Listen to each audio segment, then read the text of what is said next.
Balikulungan ng isang person deprived of liberty o PDL na tumakas sa South Cotabato Rehabilitation and Detention Center na mas kilala sa tawag na Provincial Jail sa Coronadal. Kinilala ni Provincial Jail Warden Juan Saderas ang nahuling inmate na si alias Johnny, 54 anyos at taga-Barangay Santa Cruz, Coronadal na may kasong murder.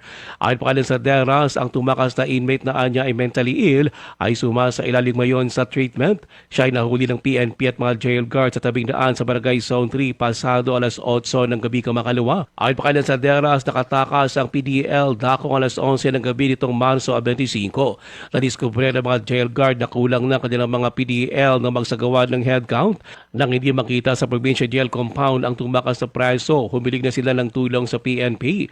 Ayon pa kay Saderas, dumaan ang tumakas na inmate sa construction site sa compound ng provincial jail. Meron tayong under construction ng building dito sa harapan. Kaya din siya dumaan, lumundag, hindi naman tayo ng gwardiya. Kuha naman sa kamera, lumundag doon sa construction site. Si Provincial Jail Warden Juan Lanzaderas, Ruel Usano, NDBC Bida Balita.